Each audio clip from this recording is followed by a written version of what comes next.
Shalom, roi et reine du royaume de Dieu. Je suis Jean-Claude Dogo de Rich Ministries. Je vous salue. Je salue l'église qui est dans votre maison. Nous sommes à la fin de l'année. Nous sommes dans la série du bilan de l'église dans ta maison. Aujourd'hui, nous allons nous attaquer à l'église de Smyrne. Donc, Apocalypse chapitre 2, versets 8 à 11.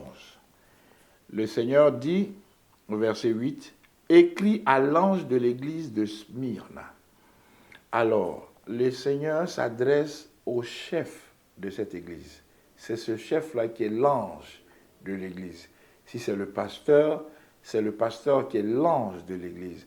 Si c'est l'église de ta maison, c'est le papa, le mari, qui est l'ange de l'église. Donc, c'est celui-là, l'ange de l'église de la maison, qui reçoit le rapport de Dieu sur l'état de l'église qui est dans ta maison.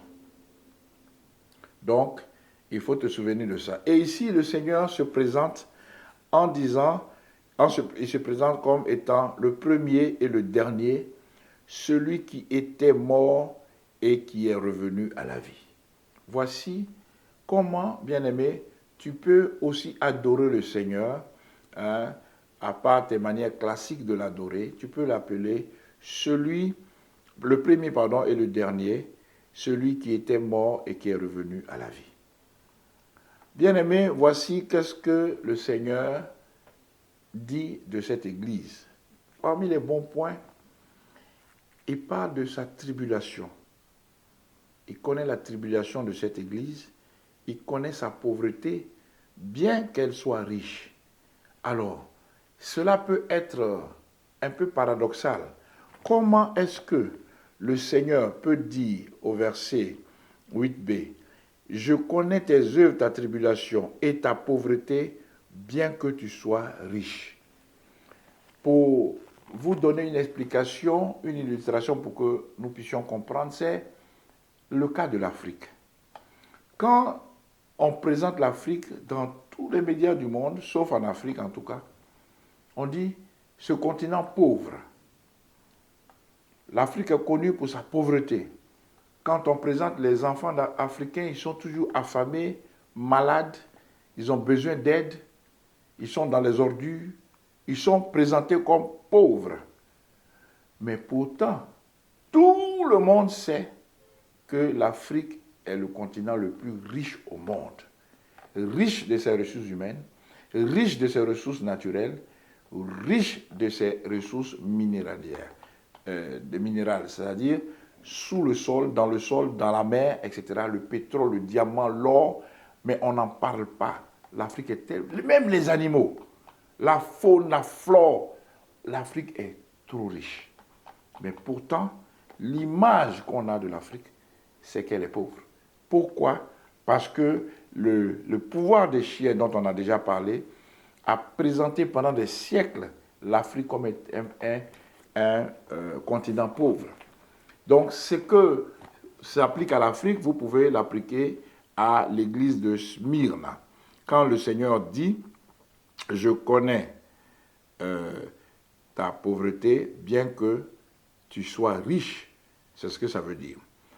Alors, les bons points encore, un autre bon point de cette église, c'est les calomnies de la part de ceux qui se disent juifs et ne le sont pas, mais sont une synagogue de Satan. Il y a des personnes dans l'église qui sont des calomniateurs. Ils veulent se faire passer pour un des vôtres, mais en réalité, ils appartiennent à une secte, à une organisation que le Seigneur appelle la synagogue de Satan. Ils se font passer pour l'un des vôtres.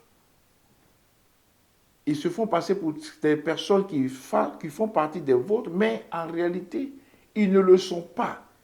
Et ils appartiennent à la synagogue de Satan. Ça fait peur.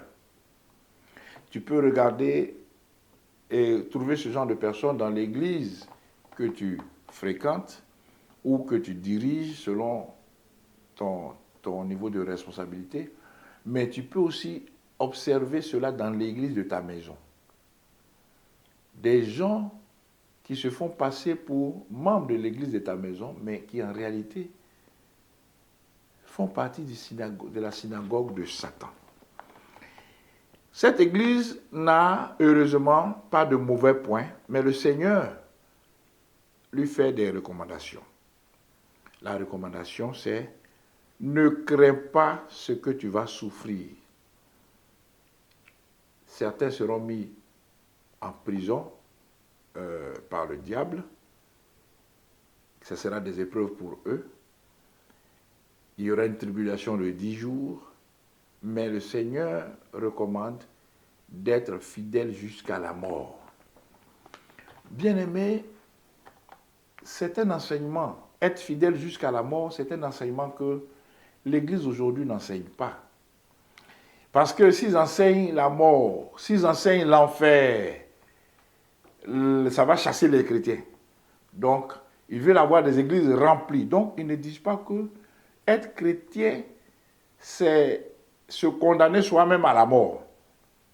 Aujourd'hui, les Américains ont fui comme des peureux l'Afghanistan. Ils ont abandonné tous leurs hélicoptères, tous leurs avions de guerre, toutes leurs armes aux terroristes talibans. Et en même temps, ils ont mis en danger la vie des missionnaires, des apôtres, des chrétiens qui sont en Afghanistan. Donc, la Bible dit, quelle que soit la situation dans laquelle tu te trouves en tant que chrétien, sois fidèle jusqu'à la mort. Il ne faut pas que la mort te fasse renier Dieu. Donc, il y a la mort dans le fait qu'on accepte Christ. Alors, si vous êtes fidèle au caviar spirituel que nous vous enseignons ici, on vous a déjà dit que quand nous acceptons Jésus comme Seigneur, nous acceptons qu'il décide de notre vie, il décide de notre mort. Alors, le Seigneur donc donne les récompenses. Donc, c'est le bénéfice dans le bilan de cette église. Il dit, je te donnerai la couronne de la vie et celui qui vaincra n'aura pas à souffrir la seconde mort. Si tu résistes à la persécution, si tu es fidèle jusqu'à la mort, tu ne vas pas aller en enfer. C'est ce que la Bible appelle la seconde mort. Et tu auras la couronne de vie. Tu auras la couronne de vie. Il y a des chrétiens qui seront sauvés, ils n'auront aucune couronne. Il y a des chrétiens qui seront sauvés, ils auront la couronne de vie. Et donc, bien aimé, notre rôle, c'est d'enseigner la parole de Dieu, la repentance, et enseigner, préparer les chrétiens à résister, à leur dire qu'il y aura des tribulations. Certains seront mis en prison, comme ce septuagénaire qui a prêché à Londres qui a dit que dans une famille, il y a le père et il y a la mère. Pour ça, on l'a mis en prison parce que les homosexuels se sont sentis frustrés. C'était un message offensif pour les homosexuels à Londres. On l'a arrêté dans la rue, on l'a mis en prison. Parce qu'il a dit que dans la famille, il y a le père, il y a la mère, il y a les enfants, donc le garçon et la fille. Voilà le message offensif. Pour cela, il a fait la prison. Bien aimé, il y a la prison dans le fait de suivre Jésus. Il y a la prison dedans. Il y a les épreuves, il y a les tribulations. Ici, la Bible a parlé de 10 jours, mais il y a les tribulations. Donc soyons prêts et soyons fidèles jusqu'à la mort, bien aimés. Préparons-nous à cette éventualité parce qu'elle fait partie de la Bible. Le Jésus que nous suivons lui-même, et il est mort comme ça. On l'a pendu, on l'a tué. Donc, si on dit on aime Jésus, c'est qu'on doit l'aimer. Hein? Que Dieu nous bénisse. Les Traot Shalom Maranatha.